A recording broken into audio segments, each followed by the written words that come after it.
The bedroom was dark except for the blue glow from Robert's phone. Amelia lay on her side, watching her husband's back as he scrolled through whatever was more important than his wife of 5 years. She had tried again tonight. A gentle touch on his shoulder, a soft kiss on his neck, her hand sliding across his chest. Just like the previous 30 times this month, he had pulled away. Not tonight, baby. I'm exhausted, he had mumbled, not even looking at her. Exhausted.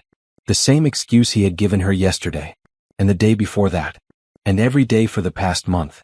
Amelia stared at the ceiling, counting the rejections in her head. 30 times in 30 days. She used to think she was lucky to have married such a successful man.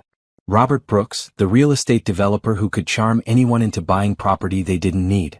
But lately he couldn't even be bothered to charm his own wife. She listened to his breathing, waiting for the deep, steady rhythm that would tell her he was asleep. 20 minutes passed. Then 30. Finally, his arm relaxed and the phone slipped slightly in his hand. Amelia held her breath and waited another 5 minutes to be sure. Moving like a cat, she slid closer to him and carefully angled the phone toward her. The screen was still lit, showing a text conversation. At first she thought it might be work. Robert often stayed up late dealing with difficult clients. But as her eyes focused on the messages, her blood turned to ice. Can't wait to see you tomorrow, baby. Same time? The message wasn't from a client. It was from someone named Stella, and there was a heart emoji next to her name. Amelia's hands started shaking as she scrolled up to read more messages. Tonight was amazing. Your wife has no idea what she's missing. I know. She's been trying to, but I just can't anymore. Not when I have you. Good. Save all that energy for me. I need you, Robert. The phone almost slipped from Amelia's trembling fingers. She had to bite her lip to keep from making a sound. Every rejection, every, I'm too tired, every maybe tomorrow, suddenly made perfect sense. He wasn't too tired. He was getting his needs met somewhere else. She scrolled further back, her heart breaking with each message. Photos that made her stomach turn. Plans for hotel meetings. Love messages that should have been meant for her. The affair had been going on for 8 months. 8 months of lies. 8 months of rejection. 8 months of her thinking something was wrong with her. Robert? She whispered softly, testing if he was really asleep.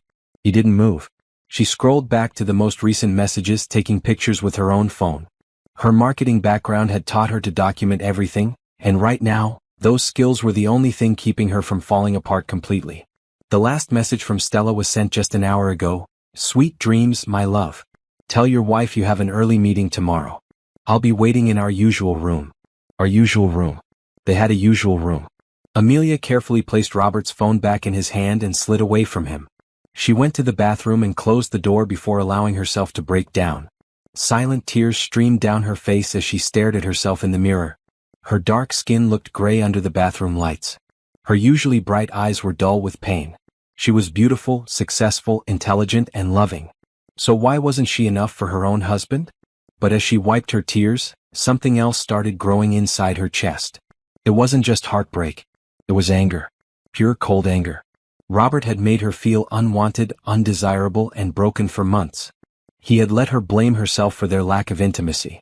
He had watched her try over and over again, knowing he was going to reject her because he was saving himself for another woman. Amelia looked at her reflection again. This time she saw something different. She saw a woman who had been played for a fool, but who was done being fooled. She saw a woman who was about to take back her power. 30 times, she whispered to her reflection. You rejected me 30 times this month, Robert. But tomorrow I'm going to reject this whole marriage. She spent the rest of the night wide awake, planning.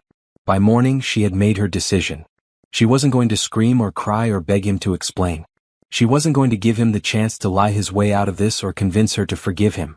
Robert Brooks was about to learn that rejecting the wrong woman could cost him everything. As the sun rose, Amelia got up and started getting ready for work, acting like nothing had changed. But inside, everything had changed. The devoted wife was gone. In her place was a woman with a mission. Amelia sat in her car outside her office building, staring at the photos on her phone. In the bright morning light, the evidence of Robert's betrayal felt even more real. Her hands weren't shaking anymore. The initial shock had worn off, replaced by a cold clarity that surprised her. She had always been the strong one in their relationship. When Robert's business struggled in the early years, she had worked extra hours to help pay their bills. When he doubted himself, she built him up. When he wanted to expand his company, she had encouraged him and helped him plan. She had been his biggest supporter, his safe place, his home. And this was how he repaid her. Amelia scrolled through more of the messages she had photographed. The timestamps told a story that made her stomach turn.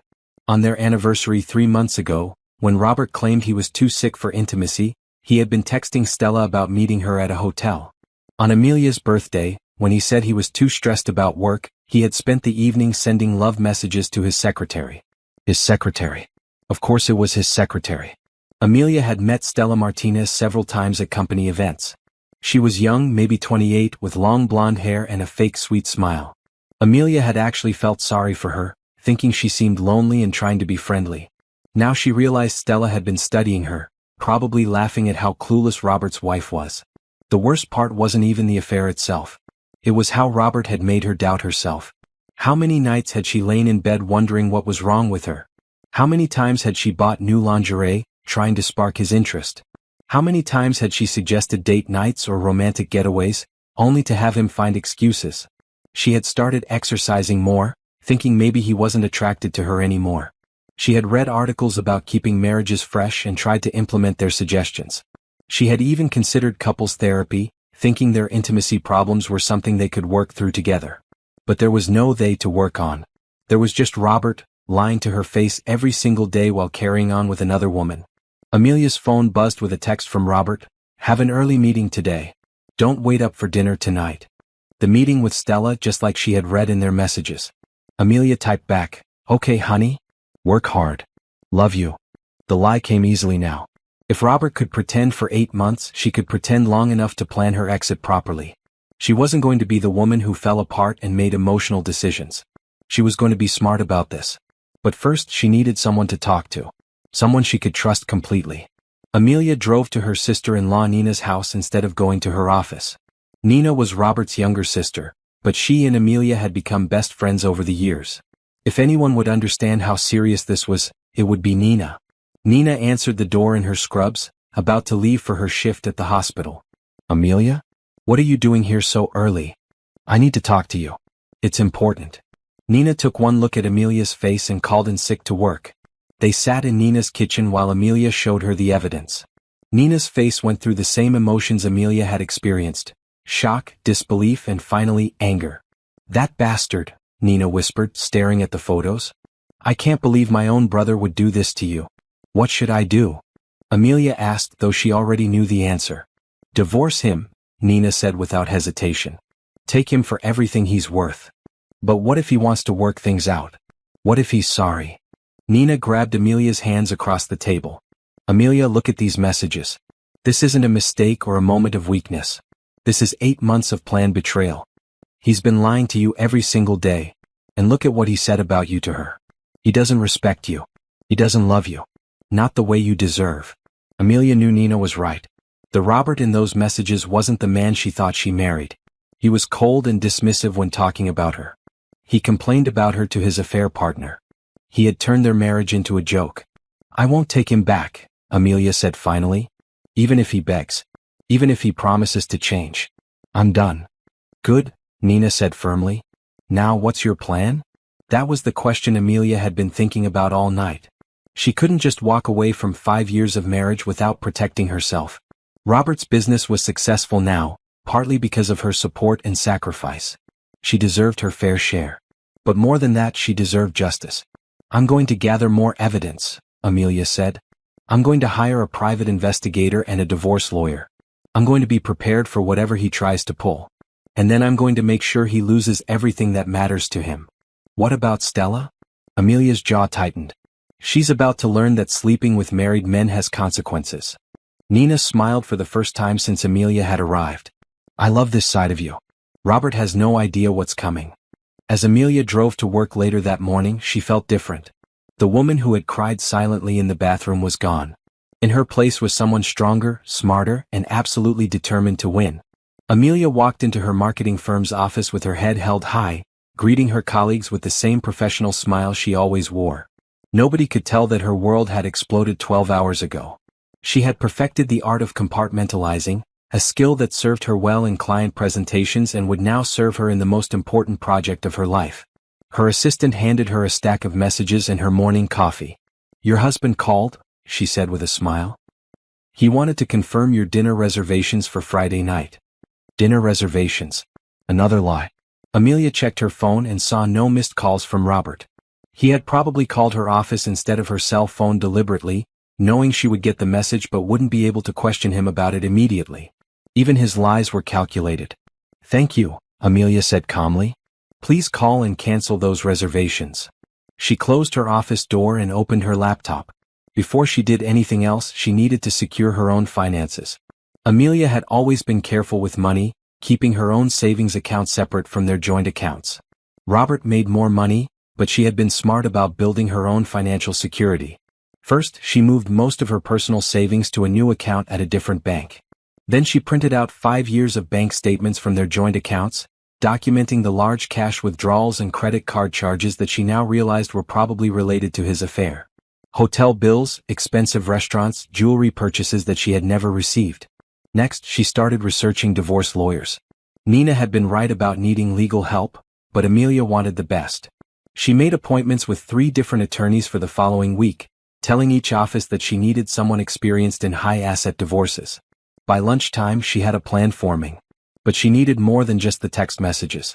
She needed proof that would hold up in court and leave Robert with no way to deny what he had done.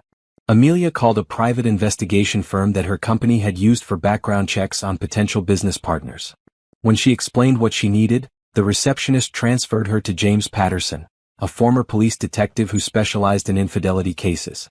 "Mrs. Brooks," James said during their phone consultation, "I understand this is a difficult time. What kind of evidence are you looking for?" "Everything," Amelia said firmly. "Photos, financial records, witness statements. I want to know every detail of this affair. How long it's been going on, where they meet, how much money he's spent on her. Everything." "That's thorough. Most clients just want proof that an affair is happening." "I'm not most clients," Amelia replied. "This man has been lying to me for 8 months while making me feel like something was wrong with me. I want documentation of every lie." James's voice warmed with approval. "I can work with that. When can we meet in person?" They scheduled the meeting for that evening. Amelia would have to lie to Robert about where she was going, but she was discovering that lying was easier than she had expected. The rest of the day passed in a blur of normal work activities. Amelia attended meetings, reviewed campaign proposals, and managed her team exactly as she always did. But underneath the professional exterior, her mind was constantly working, planning her next moves. At 5 o'clock she texted Robert, "Working late tonight. Don't wait up." His response came immediately, "Me too. Big project deadline." Big project deadline. Amelia almost laughed. She knew exactly what his big project was, and it wasn't work-related. James Patterson's office was in a modern building downtown. He was a tall, serious man in his 50s with kind eyes and a firm handshake. His office walls were covered with licenses and certificates, but also with thank-you letters from grateful clients.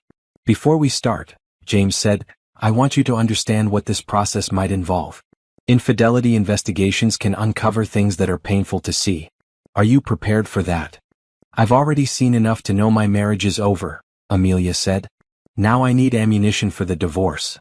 James nodded and opened a new file. "Tell me everything you know." Amelia showed him the photos of the text messages and told him about Robert's pattern of rejection and lies. James took detailed notes, asking clarifying questions about Robert's schedule, habits, and the woman involved. "Stella Martinez," he repeated, writing down the name. "She works at his company?" "She's his secretary. Has been for about a year, which means the affair started pretty soon after he hired her." "That's important. If he hired her with the intention of having an affair, or if he used his position as her boss to pressure her into a relationship, that could affect the divorce settlement and potentially create legal problems for his business." Amelia hadn't thought about that angle. "What do you mean?" "Sexual harassment lawsuits. If he was using company resources for personal relationships, or if he was making her job security dependent on the affair, your husband could be facing more than just divorce court." The idea that Robert might face professional consequences for his choices gave Amelia a grim satisfaction. He had built his success on her support and sacrifice. If his own poor decisions brought that success crashing down, it would be perfect justice. "How long will you need to gather evidence?" she asked. "Give me 2 weeks. By then I'll have a complete picture of their relationship, including financial documentation and photographic evidence. And they won't know they're being watched? Mrs. Brooks, I've been doing this for 15 years. Your husband and his girlfriend will have no idea they're under surveillance.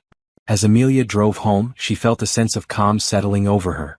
For the first time in months, she was taking action instead of just hoping things would get better. She wasn't the victim anymore. She was the one in control. When she got home, Robert's car wasn't in the driveway. Of course it wasn't. He was probably at a hotel with Stella, doing the things he refused to do with his own wife. Amelia made herself dinner, took a long bath, and went to bed in the guest room. She told herself it was because she didn't want to share a bed with a cheater, but the truth was simpler. She couldn't bear to lie next to him and pretend everything was normal. Tomorrow she would continue playing the role of the oblivious wife. But every day would bring her closer to the moment when she could finally drop the act and show Robert exactly what he had lost. 2 weeks passed like a carefully choreographed dance. Every morning, Amelia kissed Robert goodbye and wished him a good day at work. Every evening, she listened to his stories about difficult clients and demanding projects, knowing they were lies. She had become an expert at nodding sympathetically while mentally cataloging each deception. Robert, meanwhile, seemed more relaxed than he had been in months. He was getting what he wanted from Stella and a peaceful home life with Amelia, who had stopped trying to initiate intimacy. In his mind, he probably thought he had the perfect situation. 2 women who served different purposes in his life, and neither one causing him any stress. He had no idea that his wife was building a case against him that would destroy everything he cared about. James Patterson called Amelia every few days with updates. The private investigator was thorough and professional, but also clearly invested in getting justice for his client. He had been watching Robert and Stella for 2 weeks, and the evidence he was gathering was overwhelming. They meet 3 times a week, James reported during one of their phone calls. Tuesday and Thursday lunches at the Marriott downtown, and Friday evening at a different hotel. He's spending approximately $800 per week on hotels, meals, and gifts for her. $800 a week. Over 8 months, that was more than $25,000 of their money that Robert had spent on his affair. Money that could have gone toward the vacation Amelia had been asking for, or the kitchen renovation she wanted, or simply their savings for the future. What kind of gifts? Amelia asked. Jewelry mostly. Last week he bought her a diamond bracelet that cost $3,000. He paid for it with the credit card linked to your joint account. Amelia closed her eyes. For their last anniversary, Robert had given her flowers from the grocery store and claimed money was tight because of a slow season at work. But he could spend $3,000 on jewelry for his secretary. I have photographs of all the transactions, James continued. Hotel receipts, restaurant bills, jewelry store surveillance footage. And I've been documenting their physical relationship as well. What do you mean? Photos of them entering and leaving hotels together. Kissing in his car. Nothing inappropriate, but clear evidence of an intimate relationship. Your divorce attorney will have everything she needs. Amelia had met with Trevor Johnson, a divorce lawyer Nina had recommended. Trevor specialized in high-asset divorces and had a reputation for being both brilliant and ruthless. When Amelia had shown him the initial evidence, his eyes had lit up like a predator spotting easy prey. Adultery, financial misconduct, emotional abandonment, Trevor had said, checking items off on his fingers. Mrs. Brooks, your husband has basically gift-wrapped his assets and handed them to you. Now, with James's investigation nearing completion, Amelia was ready to move to the next phase of her plan. But first, she wanted to see the evidence for herself. James had suggested she observe one of Robert's meetings with Stella, just so she could witness the reality of their relationship with her own eyes. It would be painful, but it would also eliminate any lingering doubt or hope she might have about her marriage. On a Thursday afternoon, Amelia told her office she had a client meeting and drove to the Marriott downtown. James had given her Robert's usual room number and timing. She positioned herself in the hotel bar where she could see the elevators and waited. At exactly 1:15 she saw Stella walk through the lobby. She was wearing a red dress that Amelia recognized as expensive, probably another gift from Robert. Her blonde hair was styled perfectly, and she moved with the confidence of a woman who thought she was getting away with something. 10 minutes later, Robert appeared. He looked around nervously before heading to the elevators, clearly worried about being seen. When the elevator doors closed behind him, Amelia felt sick to her stomach. She waited 30 minutes just to prove to herself that this was really happening. When Robert and Stella emerged together, laughing and touching each other casually, Amelia's last hope died. This wasn't a moment of weakness or a mistake. This was a full relationship, complete with inside jokes and comfortable intimacy. The way Robert looked at Stella was the way he used to look at Amelia in the early days of their marriage. Like she was the most interesting person in the world. Like she was beautiful and desirable and worth his full attention. When had he stopped looking at Amelia that way? When had she become someone to tolerate instead of someone to treasure? As she watched them part ways in the parking garage, with a kiss that lasted longer than any goodbye Robert had given his wife in months, Amelia felt something shift inside her chest. The last pieces of her heart that had been holding on to hope finally hardened into determination. She drove back to her office and called Trevor Johnson. "I'm ready," she said when he answered. "Ready for what, Mrs. Brooks?" "Ready to file for divorce." "How quickly can we move?" "With the evidence you have?" "Very quickly. I can have papers drawn up by tomorrow and served by the end of the week." "Do it." That evening, Robert came home with Chinese takeout, acting like the thoughtful husband bringing dinner for his hard-working wife. Amelia smiled and thanked him, playing her role perfectly one more time. "How was your day?" she asked, the same question she had asked him every day for 5 years. "Busy," he said, the same answer he always gave when he was lying. "Lots of difficult clients." "How about you?" "Productive," Amelia replied. "I made some important decisions about the future." Robert nodded absently, already reaching for his phone to check messages from Stella. If only he knew that his future was about to change completely. The next 3 days were the hardest of Amelia's life. She had to continue pretending to be the loving, oblivious wife while divorce papers were being prepared and a process server was being arranged. Every conversation with Robert felt like walking through a minefield. She was terrified he would notice something different about her behavior, or that James Patterson would be spotted during his surveillance. But Robert was too distracted by his double life to pay close attention to his wife. He was juggling text messages from Stella, lies about his schedule, and the growing confidence that came from believing he was getting away with everything. On Wednesday morning he announced that he would be working late again. "Another project deadline?" Amelia asked, pouring his coffee. "You know how it is," Robert said, already checking his phone. "If I want to keep us in this lifestyle, I have to put in the hours."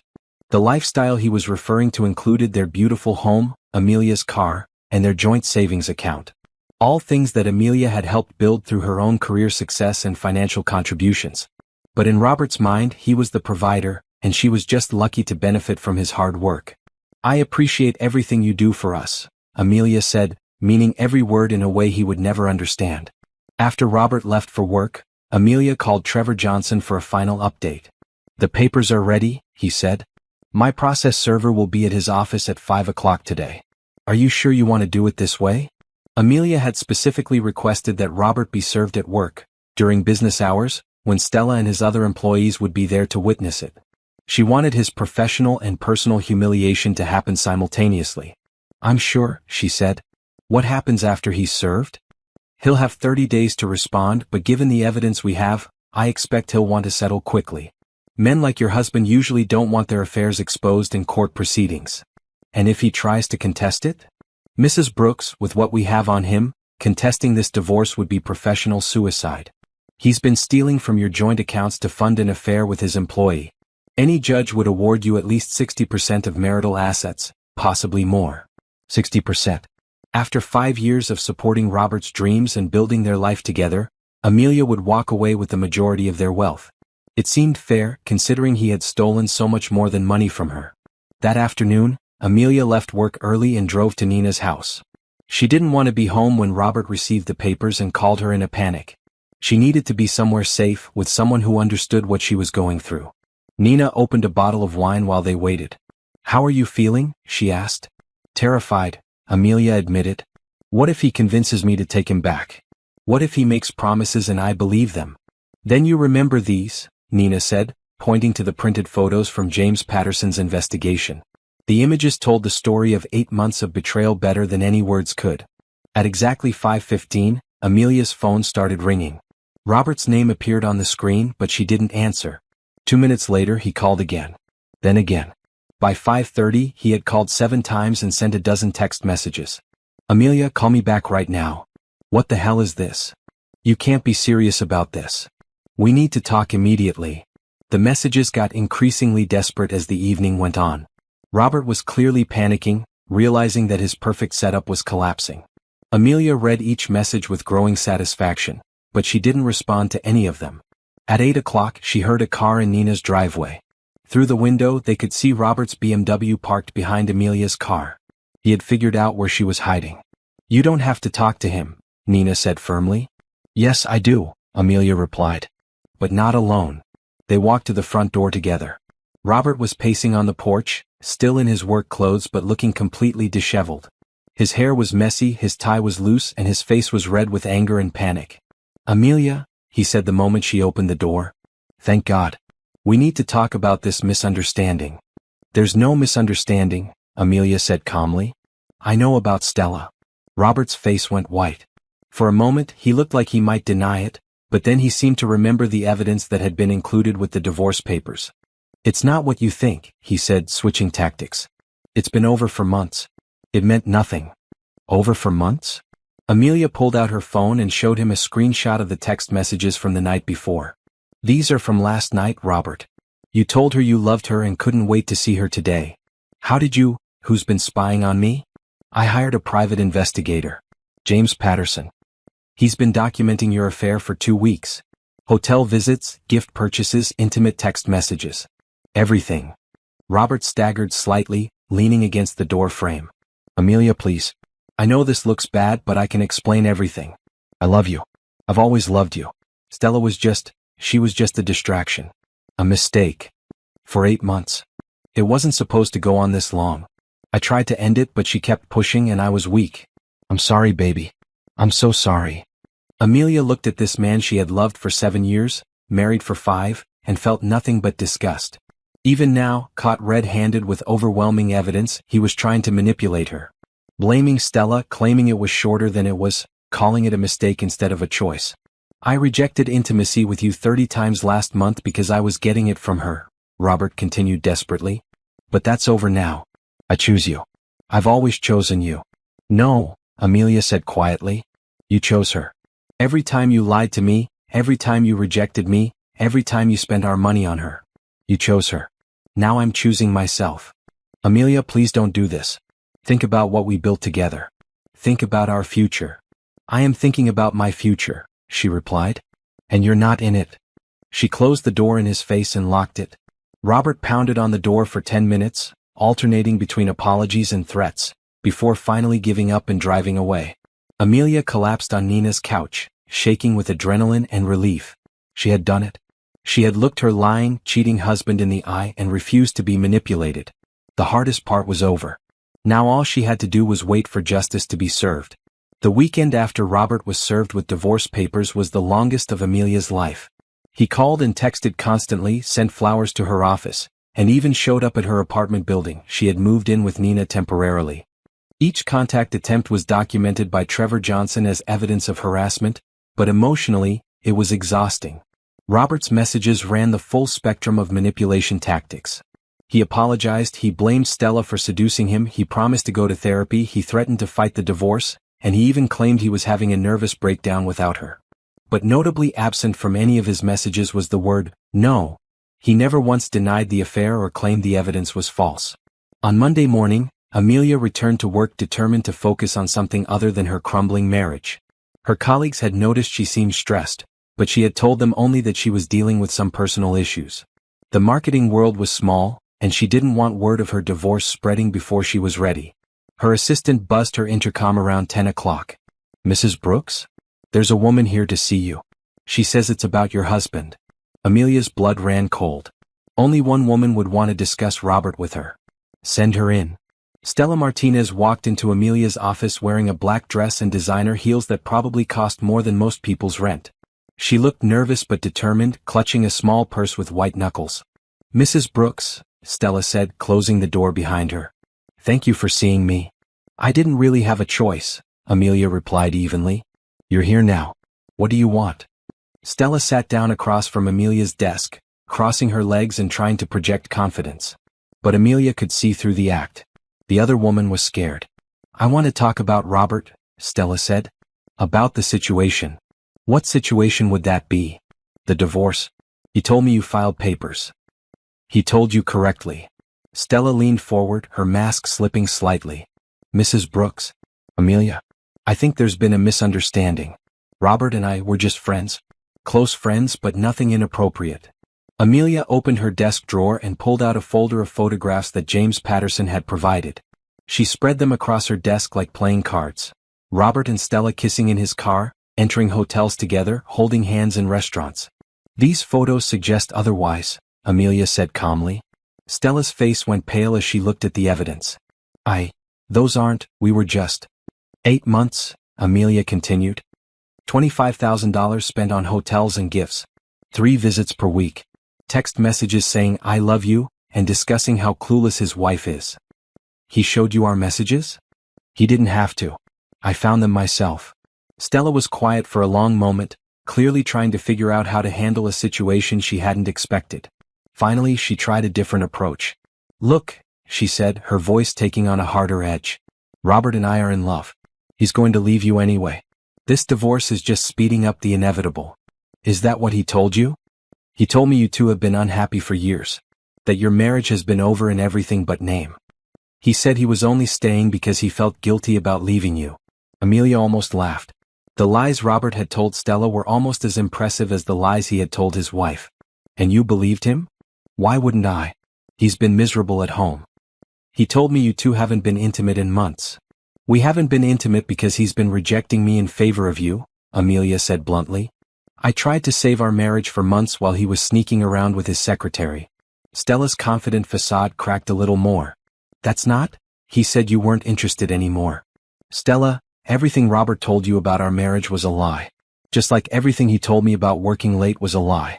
Do you really think a man who lies to his wife for 8 months is going to be honest with his mistress? The word mistress hit Stella like a slap. She flinched and looked away from the photos. What do you want? Stella asked finally. I want you to understand something, Amelia said, gathering up the photos. Robert isn't leaving me for you. He's not choosing you over me. I'm choosing to leave him because he's a liar and a cheat. And once this divorce is final and he loses half his assets, you're going to discover exactly how much his promises are worth. He loves me. He's using you. Just like he used me. Stella stood up abruptly, her composure finally breaking completely. You're wrong. Robert and I have something real. Something you obviously couldn't give him. What we had was real too, Amelia replied. Until he decided to throw it away for someone who would believe his lies and ask for nothing in return. After Stella left, Amelia called James Patterson. I need to know everything about Stella Martinez, she said. Personal history, financial situation, family background. Everything. Any particular reason? She just visited me at my office. I think she's planning to fight for Robert once she realizes he's about to lose everything. I want to be prepared. I'll have a full report by tomorrow. That evening, Nina helped Amelia move the last of her belongings out of the house she had shared with Robert. They worked quickly and efficiently, taking only what was clearly Amelia's. Everything else could be divided up by the lawyers. As they loaded the final box into Nina's car, Amelia took one last look at the house where she had thought she would raise children and grow old with the man she loved. Now it was just a building full of memories she wanted to forget. Any regrets?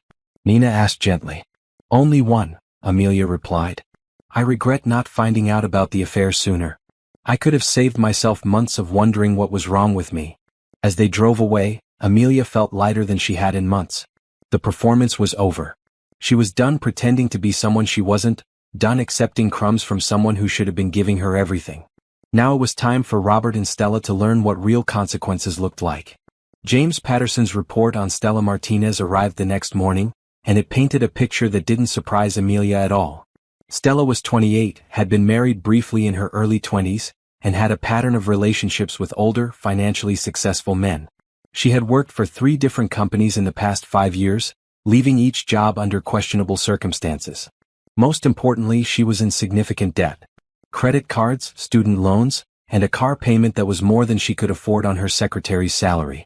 Robert's expensive gifts and expensive hotels were probably the most luxury she had ever experienced. She's a gold digger, Nina said bluntly when Amelia showed her the report. And she picked the wrong mark. She doesn't know that yet, Amelia replied. In her mind, Robert is successful and about to be single.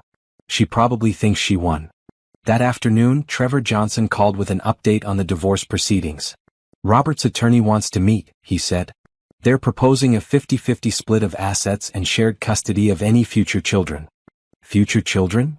Apparently Robert is claiming you two were trying to start a family and this divorce is just a temporary emotional reaction to his indiscretion. Amelia nearly choked on her coffee. Indiscretion? Is that what he's calling 8 months of affair?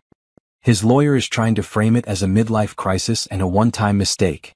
They want to argue for reconciliation rather than divorce. Absolutely not. We proceed as planned. I thought you'd say that. I've scheduled a meeting for tomorrow at 2 o'clock. Robert and his attorney will present their settlement offer and we'll present ours. Our offer. 70% of marital assets, including the house and his business interests, plus spousal support for 5 years. Amelia smiled. I like our offer better. The meeting was held in Trevor's conference room, a space designed to intimidate with its floor-to-ceiling windows and expensive furniture. Robert arrived with his attorney, David Chin, a nervous-looking man who clearly knew his client had a weak case. Robert looked terrible.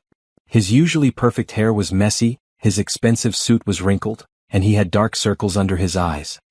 He kept glancing at Amelia like he was expecting her to suddenly forgive him and call off the whole thing. Mrs. Brooks, David Chin began, my client wants you to know how deeply sorry he is for his behavior. He's prepared to do whatever it takes to save his marriage. Mr. Chin, Trevor replied smoothly, my client is not interested in saving her marriage. She's interested in ending it as quickly and favorably as possible. Robert leaned forward desperately. Amelia, please, can we talk privately? Just for 5 minutes?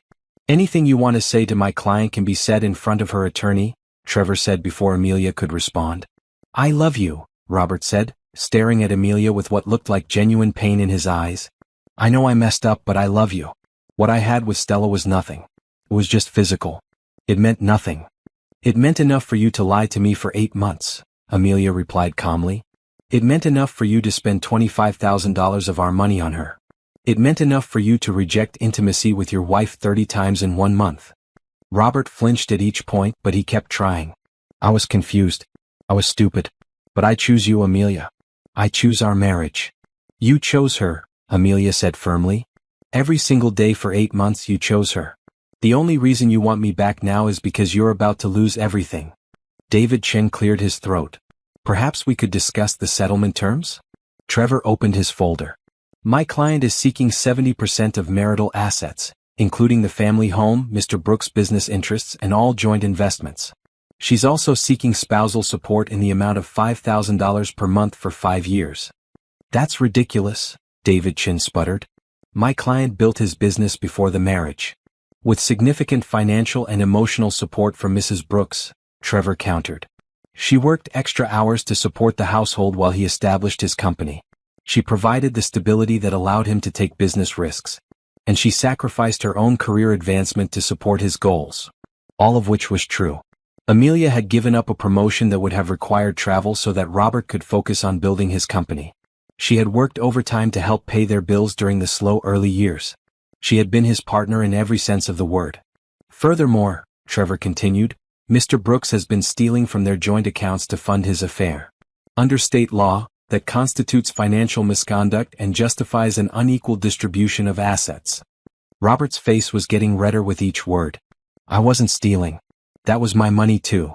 Money you spent on hotels and gifts for your mistress while telling your wife you couldn't afford a vacation, Trevor said smoothly. I think any judge would consider that theft. What if we agree to 60%? David Chin asked desperately. 70%, Trevor replied. Plus the spousal support. Plus Mr. Brooks pays all legal fees for both parties. And if we don't agree? Then we go to trial where all of this evidence becomes public record. Including the photographs, text messages, and financial records showing exactly how Mr. Brooks spent his time and money for the past 8 months. The threat of public exposure was the final blow. Robert's business depended on his reputation in the community. If his clients and competitors learned about his affair, especially one with his own employee, it could destroy everything he had worked for. I need to discuss this with my client, David Chin said weakly. You have 24 hours, Trevor replied. After that, the offer changes to 80%. As they prepared to leave, Robert made one last desperate attempt. Amelia, what about Stella? She's been calling me constantly since you filed. She's talking about us getting married, having a future together. But I don't want that. I want you. Amelia looked at her husband, soon-to-be ex-husband, with something approaching pity. Robert, you destroyed our marriage for someone who was only interested in your money and status. Now that you're about to lose both, she'll probably leave you too. That's what you chose. That's what you deserve. She walked out of the conference room without looking back. For the first time since this nightmare began, she felt truly free. 24 hours later, Robert accepted the settlement offer. Trevor Johnson called Amelia at work with the news, and she had to excuse herself to the bathroom to cry tears of relief and victory. He's also agreed to move out of the house immediately, Trevor added. You can move back in this weekend if you want. What about Stella? That's where it gets interesting. Apparently, she's been pressuring him to make their relationship public now that he's getting divorced. She wants him to introduce her to his family and friends as his girlfriend. Amelia almost felt sorry for Robert. Almost. I'm guessing that's not going well. According to his attorney, Robert is trying to distance himself from her. He claims he wants to focus on rebuilding his life and possibly winning you back. Too late for that. She's not taking the hint. David Chin mentioned that she's been showing up at Robert's office uninvited and calling him constantly. She seems to think their affair was the beginning of a real relationship, not just a temporary diversion. The irony was perfect. Stella had probably expected to step seamlessly into Amelia's role as Robert's partner. Instead, she was discovering that a man who would cheat on his wife wasn't exactly relationship material. That weekend, Nina helped Amelia move back into her house. It felt strange being there without Robert, but also liberating. She immediately started making changes, beginning with the bedroom. The bed where Robert had rejected her over and over while thinking about another woman was the first thing to go.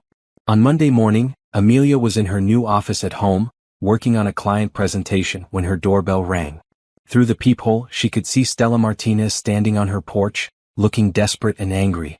Amelia considered not answering, but she was curious about what Stella wanted now that her affair had blown up both their lives. What do you want, Stella? Amelia asked through the closed door. I need to talk to you about Robert. There's nothing to discuss. Please. Just 5 minutes. Against her better judgment, Amelia opened the door. Stella looked terrible. Her usually perfect hair was unwashed, she wasn't wearing makeup, and her clothes looked like she had slept in them. He won't see me, Stella said without preamble. He's changed his phone number and told his office not to let me in. I don't understand what happened. What happened is reality, Amelia said. You thought you were winning a prize, but you were actually destroying it. He told me he loved me. He said we were going to be together. He told you what you wanted to hear so you would keep sleeping with him. Just like he told me what I wanted to hear so I would keep supporting him financially and emotionally. Stella's face crumpled. But I gave up everything for him. I thought we had a future. You gave up nothing, Amelia said harshly. You were his secretary. You had no future to give up. You were broke, in debt, and looking for someone to rescue you financially. That's not true. Stella, I know everything about you. Your debt, your relationship history, your pattern of targeting successful older men. You weren't in love with Robert. You were in love with his money and status. And what were you in love with? The question caught Amelia off guard. She had been so focused on Robert's betrayal that she hadn't really examined her own feelings. I was in love with the man I thought he was, she said finally. Someone honest and loyal and committed to building a life together. But that man never existed. He was just a character Robert played when it suited him. Stella wiped her eyes with the back of her hand. So what happens now? Now you find a new job and start over. And you learn not to get involved with married men. What if he changes his mind? What if he wants to try again with me? Amelia looked at this broken woman standing on her doorstep and felt a mixture of pity and disgust. Stella, listen to me carefully. Robert is about to lose 70% of his wealth, his reputation in the community, and possibly his business if word of your affair gets out. He's not going to want any reminders of what caused his downfall. You were never his future. You were just his temporary escape from responsibility. After Stella left, Amelia called James Patterson to make sure she had protection if either Robert or Stella tried to harass her further. But as the weeks passed, both of them seemed to disappear from her life completely. She heard through Nina that Robert had moved into a small apartment across town and was struggling to keep his business afloat after losing several major clients who had learned about the affair. Stella had been fired from her job and had moved back in with her parents in another state. The divorce was finalized 6 weeks later. Amelia walked out of the courthouse as a single woman with a substantial settlement, a beautiful house, and her dignity intact. She had not only survived her husband's betrayal, she had triumphed over it. That evening she sat in her garden with a glass of wine, watching the sunset and planning her future. For the first time in years, that future belonged entirely to her. 6 months after her divorce was finalized, Amelia barely recognized her own life. The house that had once felt empty and sad was now her sanctuary, decorated exactly how she wanted it and filled with the energy of new possibilities. She had renovated the master bedroom, created a home office that actually functioned, and turned Robert's old study into a reading room lined with bookshelves. More importantly, she had renovated herself. The settlement money had given her the freedom to make choices based on what she wanted rather than what she needed. She had left her marketing job and started her own consultancy, taking on only clients whose work excited her. Without the stress of Robert's lies and rejections, her creativity had flourished, and her business was already more successful than she had dared to hope. She had also started therapy with Dr. Sarah Kim, a warm and insightful woman who specialized in helping people rebuild after betrayal. The sessions had been painful at first, forcing Amelia to examine not just Robert's behavior but her own patterns in the relationship. "You spent 5 years trying to be perfect for someone who was never going to appreciate you," Dr. Kim had observed during one session. "How much energy did you put into managing his emotions and making excuses for his behavior?" Too much energy, Amelia had realized. She had become so focused on being the ideal wife that she had lost touch with her own needs and desires. Robert's affair had been devastating, but it had also freed her from the exhausting job of trying to earn love from someone who was incapable of giving it. Now, on a sunny Saturday morning, Amelia was getting ready for a hiking trip with a group she had joined through a meetup app. The old Amelia would never have gone hiking alone with strangers, but the new Amelia was discovering that she was braver and more adventurous than she had ever realized. As she packed her water bottle and snacks, her phone buzzed with a text from Nina. "Robert called me yesterday. He wants your new phone number." Amelia had changed her number 3 months ago, tired of Robert's occasional attempts to contact her. She texted back, "What did you tell him?" "I told him to move on with his life and let you move on with yours." "Good. What did he want?" "He's apparently having some kind of crisis. His business is struggling, he's been seeing a therapist, and he claims he's finally understanding what he lost. He wants a chance to apologize properly and ask for your forgiveness." Amelia set down her phone and looked at herself in the mirror. The woman staring back at her was confident, healthy, and genuinely happy. She had built a new life that didn't include space for Robert's drama or manipulation. "He can keep his apology," she texted back. "I don't need it anymore." And she didn't. In the early days after the divorce, she had fantasized about Robert realizing his mistake and begging for her forgiveness. She had imagined the satisfaction of rejecting him the way he had rejected her. But now, the idea of talking to him at all felt exhausting and pointless. The hiking group met at a trailhead an hour outside the city. There were 8 people, ranging in age from late 20s to early 50s, all looking for adventure and new friendships. Amelia had been nervous about joining at first, but the group had welcomed her warmly, and she had quickly become a regular participant in their weekend activities. As they started up the trail, Amelia found herself walking beside Marcus, a divorce attorney who was about her age. They had been getting to know each other over the past few weeks, and she was surprised to find herself attracted to his quiet confidence and dry sense of humor. "How's the consultancy going?" he asked as they navigated a particularly rocky section of trail. "Better than expected," Amelia replied. "I just signed my biggest client yet, a nonprofit that wants to completely rebrand their fundraising approach." "That sounds challenging." "The best kind of challenging. It's work that actually matters, you know? I'm helping them tell stories that could change lives instead of just selling products nobody really needs." Marcus smiled. "It's amazing what happens when you get to choose your own path." They hiked in comfortable silence for a while, enjoying the views and the physical challenge of the trail. Amelia thought about how different this felt from the activities she used to do with Robert. He had always been impatient with her pace, critical of her equipment choices, and more interested in reaching the destination than enjoying the journey. Marcus, on the other hand, seemed content to match her rhythm and share in the experience without trying to control or improve it. At the summit, the group stopped for lunch and photos. As Amelia looked out over the valley below, she felt a profound sense of gratitude. Not for Robert's betrayal, she would never be grateful for that pain, but for the strength she had discovered in surviving it. Her phone buzzed with another text from Nina. "He also asked if you were seeing anyone new. I told him it was none of his business." Amelia glanced at Marcus, who was sharing his trail mix with an older woman who had forgotten to pack snacks. She wasn't ready for a serious relationship yet, but she was open to the possibility in a way she hadn't been since the divorce. Good answer, she texted back. My love life is definitely not his business anymore. On the drive home, Amelia thought about the journey she had taken over the past year. She had gone from being a woman who defined herself by her marriage to someone who knew exactly who she was and what she wanted. The process had been painful, but it had also been transformative. She no longer checked her phone constantly hoping for attention from someone who didn't appreciate her. She no longer made herself smaller to avoid conflict with someone who wasn't worth the peace. She no longer tried to earn love from someone who had already chosen to give it elsewhere. Instead, she had learned to love herself enough to demand better from the people in her life. And for the first time in years, she was excited about what the future might bring. 1 year after her divorce was finalized, Amelia stood in the kitchen of her renovated house, preparing dinner for a small group of friends. The kitchen that had once felt like a lonely space where she ate meals by herself while Robert worked late was now filled with laughter and conversation. Nina was there with her new boyfriend, a doctor from her hospital who treated Amelia like the sister he had never had.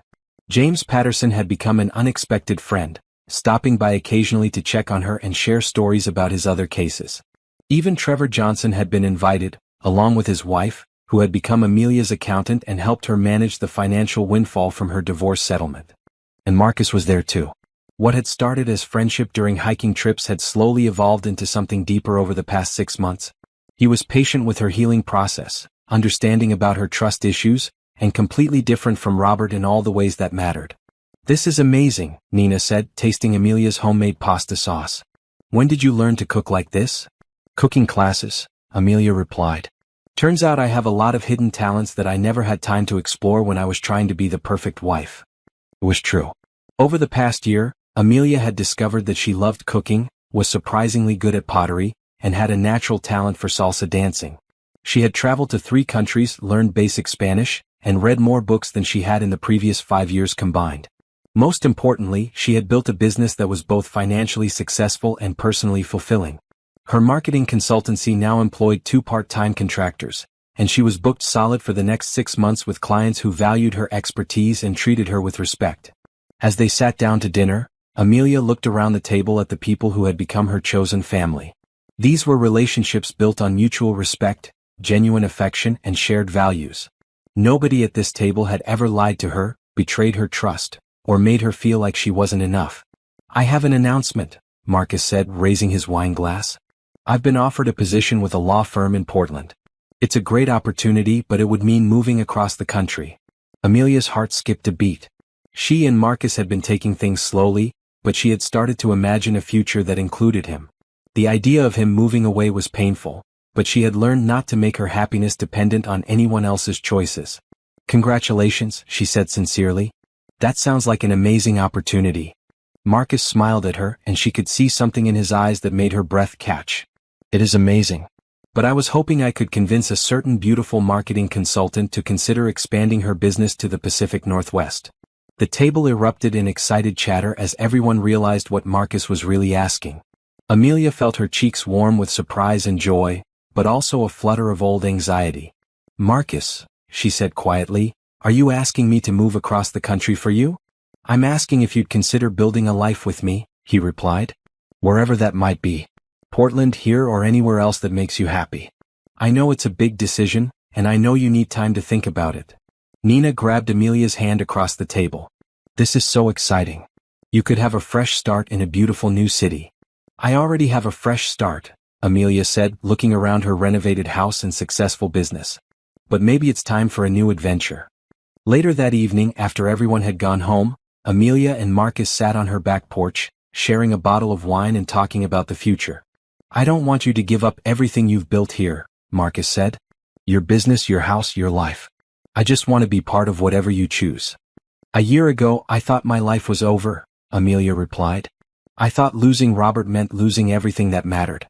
But now I know that everything that really matters, my strength, my talents, my capacity for love, goes with me wherever I go. Is that a yes? Amelia leaned over and kissed him, tasting wine and possibility on his lips. It's a yes to exploring the idea. A yes to seeing what we could build together. A yes to trusting that I'm strong enough to handle whatever comes next. 6 months later, Amelia was packing the last boxes in her house, preparing for the move to Portland. She had sold the house to a young couple who reminded her of herself and Robert in the early days of their marriage. She hoped they would be luckier than she had been. Her consultancy had transitioned beautifully to remote work, and she had already lined up several clients in Portland. Marcus had found them a beautiful apartment with mountain views and a kitchen where she could continue perfecting her cooking skills. As she took one final walk through the empty house, Amelia's phone buzzed with a text from an unknown number. Her first instinct was to ignore it, but something made her look. "Amelia, this is Robert. I know you changed your number, but I found it through a mutual friend. I heard you're moving to Portland and wanted to say goodbye. I also wanted you to know that I'm sorry. Really, truly sorry for everything I did to you and to us. I hope you find the happiness you deserve." Amelia stared at the message for a long moment. A year ago, receiving an apology from Robert would have been important to her. Now, it felt like a message from a stranger about events that had happened to someone else. She deleted the message without responding and walked out of the house, closing the door on that chapter of her life forever. At the airport, Marcus was waiting with coffee and her favorite magazine. "Ready for the next adventure?" he asked, taking her carry-on bag. "More than ready," Amelia replied, taking his hand and walking toward their gate.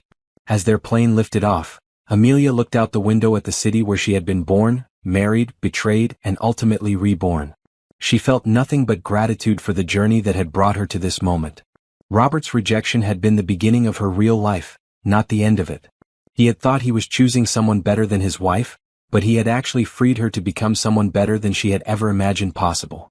The plane climbed higher, carrying Amelia toward a future that was entirely her own creation. She had been rejected 30 times, but on the 31st time she had done the rejecting. And that had made all the difference.